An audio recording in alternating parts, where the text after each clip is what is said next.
नमस्कार दोस्तों, आप देखना शुरू कर चुके हैं लहरे नेटवर्क और मैं हूं मुकेश शर्मा।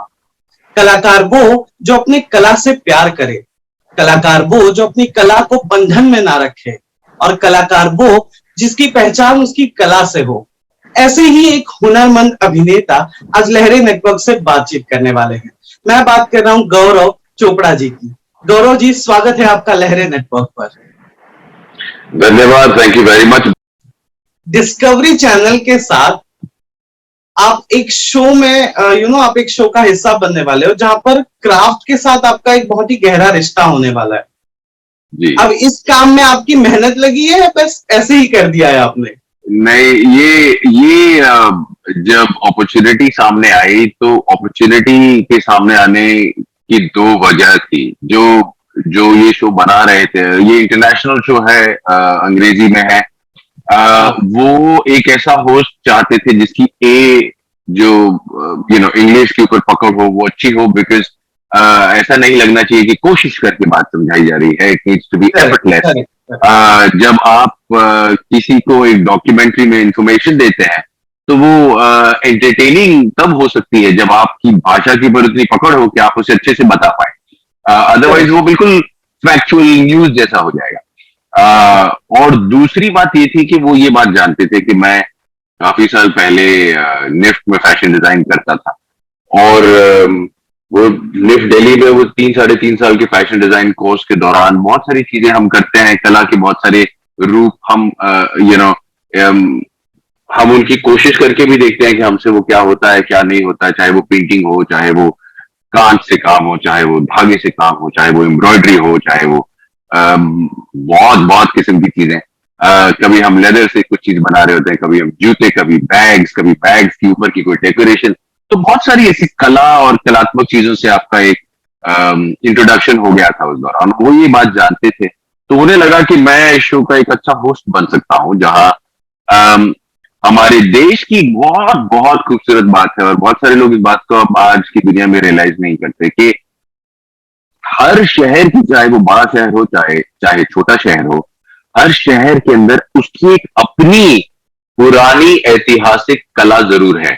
और उस ऐतिहासिक कला को करने वाले कुछ मजिशियंस होते हैं वहां, जो अब तक इतने सालों, इतने सेंचुरीज के बाद भी उस चीज को किसी तरीके से जिंदा रखे होते हैं। बहुत बार ऐसा है कि वो कला लोग भूल गए उसके बारे में, तो ये लोग ज्यादा पैसा नहीं कमा पाते, इनकी जिंदगी बहुत मुश्किल है। तो ये बहुत अच्छा और खूबसूरत कॉन्सेप्ट है इस शो का, जहां पर हम ऐसे अलग अलग शहरों में जाकर उस शहर की अपनी एक कला को पकड़कर, इन लोगों से मिलकर, इन कलाकारों से, इन फनकारों से मिलकर, उनके हाथ की इस कला को करते हुए, और फिर मैं, क्योंकि मेरा ये बैकग्राउंड रहा है, तो मैं उनके साथ बैठकर एक्चुअली अपने हाथ से मैंने ये सब चीजें की। और उनके साथ उनकी उनकी जिंदगी को एक्चुअली समझा, उनकी प्रॉब्लम्स को समझा, और गवर्नमेंट या सोसाइटी उनके लिए क्या कर रही है, उनके भविष्य के लिए और इस कला के भविष्य के लिए, उसके बारे में भी बात होती है। So it's really, I think वो वन ऑफ दो शोज है जो हर भारतीय को एक बार देखना जरूर चाहिए, क्योंकि आप हैरान रह जाएंगे कि कितनी खूबसूरत कलाएं हैं। और अगर आप आज की दुनिया में, जब ई कॉमर्स पूरी दुनिया की मार्केट को एक प्लेटफॉर्म पे ले आता है, अगर ये कलाएं हम पेरिस में बेच सकें, लंदन में बेच सकें, स्विट्जरलैंड में बेच सकें, तो उनके लिए ये इतनी नायाब होंगी और इन कलाकारों के लिए इतना फायदा हो सकता है। तो ये बड़ी मजेदार इंटरनेशनल प्लेटफॉर्म मिला इस टाइप के कॉन्सेप्ट के लिए। मैंने झटपट हाँ कर दी। इतनी झटपट हाँ कर दी कि कुछ 1.5 हफ्ते के बाद रियलाइज हुआ कि अरे, पैसे की तो बात ही नहीं की अभी तक। और 1.5 हफ्ते की बहुत सारी डिस्कशंस के बाद कहीं हमने पैसे की बात शुरू की। बट ये पूरा नटशेल में कॉन्सेप्ट है जो मैं आपको बता रहा हूँ, और वो मेरे पास क्यों आए वो भी मैंने आपको बता दिया। नहीं, तो इससे जुड़ा जो एक आपने जैसे बताया कि ये शो सिर्फ एक शो नहीं होगा, ये एक, हम कह सकते हैं कि एक एजुकेशन के तौर पर दिया जा सकता है उन इंडियंस को या फिर मेरे जैसे इंडियंस को जिनको अपनी कंट्री के बारे में ज्यादा नहीं पता, रादर कुछ भी नहीं पता। और उस पे सोने पे सुहागा ये है कि इसे इंटरनेशनल प्लेटफॉर्म पर रिलीज किया जा रहा है। जी। एंड डिस्कवरी के मल्टीपल एप्स पर अवेलेबल होने का फायदा ये हो जाता है कि आप उसे मल्टीपल भाषाओं में सुन सकते हैं, देख सकते हैं। तो जैसे अगर मैंने पूरी होस्टिंग और जो पूरी उसकी कॉन्वर्सेशन है, अगर वो इंग्लिश में की है, तो आप उसका एक हिंदी रूपांतर भी सुन सकते हैं। आपके पास वो ऑप्शन है ऐप के ऊपर। अगर आप स्पेन में हैं तो आप स्पेनिश में सुन पाएंगे डिस्कवरी का वो शो। तो मेरे हिसाब से ये इस किस्म के ये जो अब दुनिया एंटरटेनमेंट और इंटरनेट बेस्ड एंटरटेनमेंट की वजह से एक एक हो गई। अब हम कोरिया का कोई शो देख रहे हैं जो दुनिया भर में देखा जा रहा है। मैं स्क्विड गेम की बात कर रहा हूँ, सारी दुनिया उसके बारे में बात कर रही है, सारी दुनिया उसको देख रही है। तो अब ये एक बहुत अच्छा एक माध्यम बन गया है कि कोई ऐसी चीज जो भूली जा चुकी हो, जिसके बारे में लोगों को याद ना रहे, उसे अब आप एक ऐसे प्लेटफॉर्म पे ले आए तो एक ही बार लाने में पूरी दुनिया उसके बारे में जान जाएगी, सिर्फ भारतीय ही क्यों। और इनफैक्ट मुझे ऐसा लगता है कि बाहर के लोगों के लिए वो ज्यादा नायाब होता है, क्योंकि उस किस्म की कला हमारे देश में जो है वो हमने तो बचपन से शायद थोड़ी बहुत देखी होती है, तो हमारे लिए थोड़ा सा कैजुअल होता है, हमारे लिए देखी देखा ही बात होती है। उनके लिए वो अमेजिंग हो जाती है कि इस किस्म से। मैं छोटा सा एग्जांपल आपको देता हूँ। हम बनारस में थे और बनारस में जो मीनाकरी का काम है, वो बनारस का जो स्पेसिफिक काम है उसे बनारसी गुलाबी मीनाकरी कहा कहते हैं। अब उसमें हाँ गुलाबी मीनाकरी वाली बात स्पेशल क्या है, उसमें ये है कि वो जो गुलाबी रंग वो डालते हैं वो सोने की भस्म से बनता है।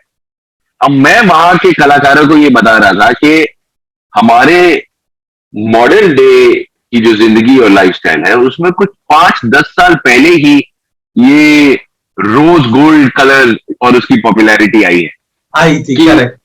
गोल्ड का एक ये रोज गोल्ड कलर आप फोन्स में भी देखिए, आप ज्वेलरी में देखिए, आप एक्सेसरीज में देखिए, रोज गोल्ड जो पॉपुलर हुआ कुछ 10 साल पहले। और सोचिए कि हमारे देश में उसका उसका वो रूप, उसका वो रंग सेंचुरी से है और हम नहीं जानते। तो वो बनारस की एक अपनी खासियत है, वहां पर जो कलाकार फनकार हैं उनका ये अपना एक स्पेशलिटी है कि वो उस सोने की भांति से चांदी के ऊपर उसमें कांच मिलाकर ये एक मैजिकल सी चीज बना देते हैं। और आप उसे देखते हैं तो ऐसा लगता है कि इसमें बहुत सारे प्रेशियस स्टोन्स जड़े हैं, पर वो स्टोन्स नहीं है, वो ऐसे वो इन चीजों को मिलाकर इतना ब्यूटीफुली उसे बनाते हैं। कुछ कुछ चीजें तो आपको हैरानी कर जाती है, बहुत महंगी क्योंकि सोने और चांदी से बनती हैं।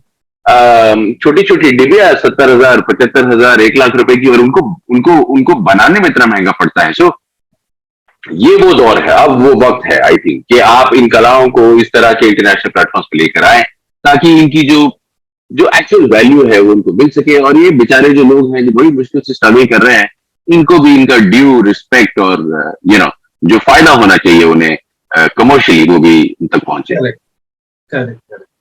अच्छा, एक सवाल जो थोड़ा सा आपके प्रोफेशन से जुड़ा है कि अचानक से टीवी और फिर इंटरनेट, ये जो ट्रांसफॉर्मेशन था, इसके लिए आप मेंटली तैयार थे या आपको थोड़ी डिफिकल्टी हुई, या बस ये शो का कंसेप्ट आपको इतना अच्छा लगा कि आपको ये सोचना ही नहीं जरूरी लगा कि ये किस प्लेटफॉर्म पर दिखाया जाएगा, मुझे बस ये शो करना है? वैसे तो कॉन्सेप्ट वाली बात जो आपकी है वो बिल्कुल सच है। मुझे सुनकर वो बिल्कुल, तो मुझे ये बहुत अच्छा लगा कि वो अपना होमवर्क करके आए थे, वो जानते थे कि मेरी निफ्ट की बैकग्राउंड है, तो अच्छी आवाज है आपकी, आपकी भाषा के ऊपर पकड़ है, आप अच्छा होस्ट करते हैं, आप सावधान में भी बहुत अच्छा होस्ट करते थे।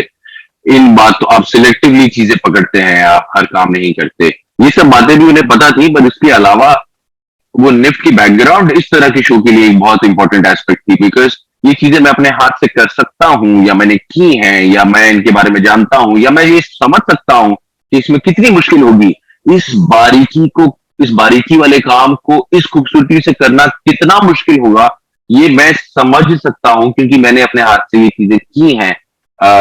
तो उस हिसाब से वो एक परफेक्ट फिट जिसे कहा जाता है वो था। जहां तक डिजिटल प्लेटफॉर्म पे जाने की बात है, वो पिछले 3-4 साल से मेरा एक ग्रेजुअल मूवमेंट रहा है, और वो ऑटोमेटिकली इस वक्त किसी भी उस एक्टर के लिए हो गया है जो मेरी तरह काफी वक्त से काम कर रहा है। बिकॉज टेलीविजन पर एक वक्त ऐसा आ जाता है जहां आपके बजट की वजह से, आपके एक्सपीरियंस की वजह से बहुत सारे प्रोजेक्ट्स आप नहीं कर पाते। टेलीविजन पर जो क्वालिटी ऑफ राइटिंग है वो तो गिरी ही है, उसके साथ साथ अपॉर्चुनिटीज भी बड़ी धीरे धीरे कम होती जाती है। आपके पास जो अपॉर्चुनिटीज आती हैं जहां पर वो आपको पैसे भी दे सकते हैं, वो रोज आप नहीं करना चाहते, क्योंकि वो आपके पुराने रोल्स का ही कोई रीमेक वर्जन सुनने में लगता है। कोई ऐसा रोल जो आपने किया जिसमें आप बहुत पॉपुलर और चर्चित हो गए, वैसा ही रोल आपको बार बार ऑफर करते रहते हैं। और एक एक्टर के लिए बड़ी बंदिश वाली बात हो जाती है कि मैं क्या एक ही रोल, एक ही सुर में, एक ही फ्लेवर करता रहूं। तो एक्टर बनने की जो मूल वजह है वही वही वेस्ट हो जाती है। So you know I over over the last 3-4 years वो मूवमेंट ग्रेजुअली रही है। एमएक्स प्लेयर के लिए एक शो किया, व्यू के लिए एक शो किया, और अब आगे जो है वो नेटफ्लिक्स के लिए कुछ कर रहे हैं। तो धीरे धीरे वो एक प्रोग्रेशन जो है अपने दूसरे टेलीविजन के काम के साथ साथ वो चल ही रही थी, और उसके बीच में ये चीज आ गई तो हाँ। देखिए, अब आपने सामने से इस बात को साबित कर दिया कि मेरा इंट्रोडक्शन फेक नहीं था। एज ए कलाकार आप खुद को लिमिटेड रखना ही नहीं चाहते हो। नहीं, पर फिर वो 9 to 5 वाली जॉब कर लेनी चाहिए थी। जो जो पढ़ाई में अच्छा था, उसके बाद निफ्ट में गया। निफ्ट में भी मैं उन 4 लोगों में से था जिसे कैंपस प्लेसमेंट में जॉब मिल गई थी। अच्छा। तो वो जॉब ही करता रहता तो फिर वो ठीक होता ना, स्टेबिलिटी भी रहती। अब ये मन में ऐसा कुछ एक, आई थिंक एक्टर्स के मन चंचल होते हैं कि वो एक जगह ज्यादा रुक नहीं पाते, पर निकल आते हैं और आप उड़ जाते हैं। कोई चीज अच्छी लगे, कुछ कहानी अच्छी लगे, कुछ किरदार सुनकर लगे कि ये मैं करना चाहता हूँ, फिर कुछ ऐसा होता है कि आप एक ऐसा रोल प्ले करते हैं, वो रोल बड़ा अच्छा हो जाता है, फिर लोग आपकी वो इमेज बना लेते हैं और आपकी ये बंदिश शुरू हो जाती है। तो फिर उस सक्सेस के लिए आपको थैंक यू भी कहना है। उस सक्सेस की वजह से आपको जो अवार्ड्स मिलते हैं, जो पैसा आपको मिलता है, जो इज्जत मिलती है, आप जैसे लोग अपना वक्त निकाल के इंटरव्यू लेते हैं, ये सब होता है क्योंकि आप थोड़े बहुत नामचीन है या सक्सेसफुल है। तो सब के लिए आपको ग्रेटिट्यूड भी रखना है, but at the same time आपको ये भी समझ के रहना है कि अब ये ट्रैप है, ये इस पॉपुलैरिटी की ट्रैप में अगर मैं फंस गया तो बस मैं फिर यही बन के रह जाऊंगा। तो वो वैरायटी करना या लोगों को सरप्राइज करते रहने की कोशिश करना और बहुत बार फेल होना, बट फिर भी हार ना मानना, ढीठ बने रहना और कोशिश करते रहना, यही पूरी एक इंटरनल जंग है।